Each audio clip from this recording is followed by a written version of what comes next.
दोस्त, अगर आपके जीवन में आपके सपने आपकी मुसीबत से बड़ी है तो फिर आपको सफल होने से इंसान तो क्या भगवान भी नहीं रोक सकता।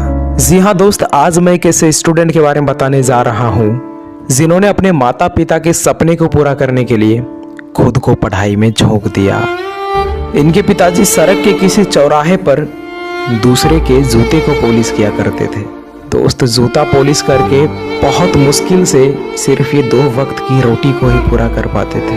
तभी इनके पिताजी ने सोचा कि मैं जिस जिंदगी में जी रहा हूँ, जिस हालात में जीवन बिता रहा हूँ, मैं अपने बेटे को पढ़ा लिखा कर इस काबिल बनाऊंगा कि उसे कभी भी ये दिन देखना ना पड़े, ये हालात में सीना ना पड़े। दोस्त, इन्होंने अपने बेटे को पढ़ाया लिखाया और जैसे तैसे करके इसका बेटा 10th एग्ज़ाम को पास कर गया।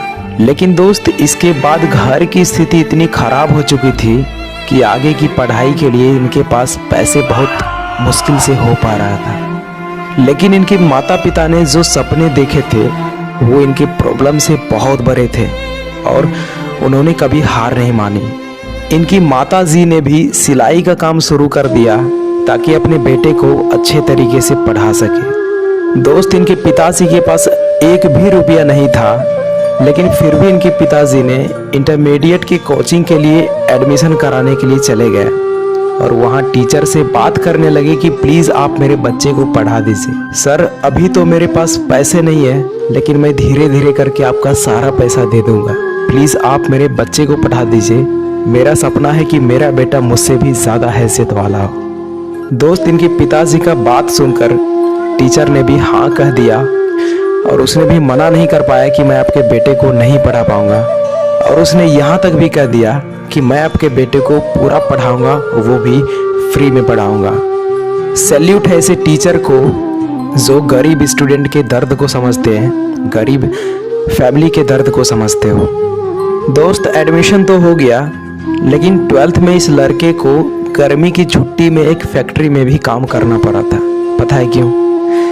क्योंकि 12th के लिए कुछ किताबें की ज़रूरत थी और उसे खरीदने के लिए इनके पास पैसे नहीं थे। ये लड़का अपनी लाइफ में बहुत स्ट्रगल को झेला, लेकिन कभी भी इसने गरीबी को देखकर हार नहीं माना और अपनी कड़ी मेहनत के दम पर 12th एग्ज़ाम को भी पास कर गया। दोस्त, इतनी गरीबी के बावजूद भी इसने IIT जैसे बड़े एग्ज़ाम को क्रैक करने का सोच लिया। क्योंकि दोस्त, ये लड़का सोचता था कि भले ही मेरे माँ बाप गरीब हैं, लेकिन उनका बुढ़ापा कभी भी गरीबी में नहीं बीतनी चाहिए। इसलिए इसने एग्ज़ाम खत्म होते ही IIT की तैयारी में कूद गया और खूब मेहनत करने लगा।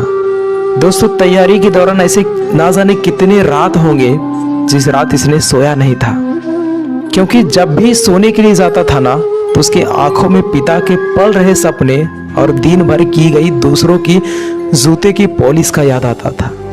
और ये लड़का कहता था कि जब मेरे पिताजी ये काम मुझे नहीं करने देना चाहते हैं तो मैं कैसे ये काम अपने पिताजी को करने दूं। जल्द से जल्द सफल होकर माँ बाप का नाम रोशन करना है और इस काम से छुटकारा दिलवाना है।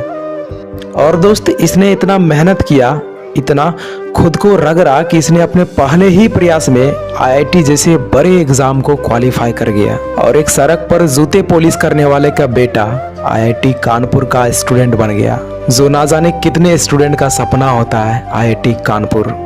दोस्त, IIT में सफलता मिलने के बाद जब इसका इंटरव्यू एक टीवी चैनल पे हो रहा था ना, तो इसके पिताजी से पूछा गया था कि क्या कभी भी आपको ऐसा लगा कि मैं अपने बेटे को नहीं पढ़ा पाऊंगा? तो पता है इनके पिताजी ने क्या बोला? उसने बोला कि मैम साहब, लगता तो था, लेकिन मैंने कभी भी हार नहीं माना। जितना संभव हो सकता था मैंने उससे ज़्यादा प्रयास किया और मैंने अपने बेटे को पढ़ाने के लिए ना जाने कितने साल एक ही शर्ट को बार बार धोकर पहना है और मैंने कभी भी अपने बच्चे को अपने दुकान पर आने नहीं दिया। जब भी मुझे कुछ काम पड़ता था ना तो दुकान से दूर ही उसे बुलाते थे ताकि मेरे बेटे को कभी ये सब काम करना ना पड़े। लेकिन फिर भी कस्टमर्स जो जूते पॉलिश करवाने के लिए आते थे, वो जब कहते थे ना कि आपके बेटे कितने बड़े हैं, हाथ बटाने लायक हुए या फिर नहीं, तब मुझे बहुत दुख होता था और मैं सोचता था कि मैं अपने बेटे को क्या बनाना चाहता हूँ और ये लोग क्या सोचते हैं। लेकिन मैम साहब आज मैं बहुत खुश हूँ, क्योंकि जो लोग मुझे बोलते थे आज वही सब आकर मेरे साथ फोटो खिंचवाते हैं और कहते हैं कि आपका बेटा IIT कानपुर में सेलेक्ट हो गया। तो दोस्त, अगर एक जूता पॉलिश करने वाले का लड़का IITian बन सकता है तो हिंदुस्तान के हर एक बच्चे, चाहे वो कितना भी गरीब क्यों ना हो, IITian बन सकता है। तो दोस्त, आई होप ये इंस्पायरिंग स्टोरी आपको पसंद आया होगा। पसंद आए तो वीडियो को लाइक और चैनल पर नए हो तो सब्सक्राइब जरूर कीजिएगा। मिलते हैं किसी अगली वीडियो में, तब तक के लिए।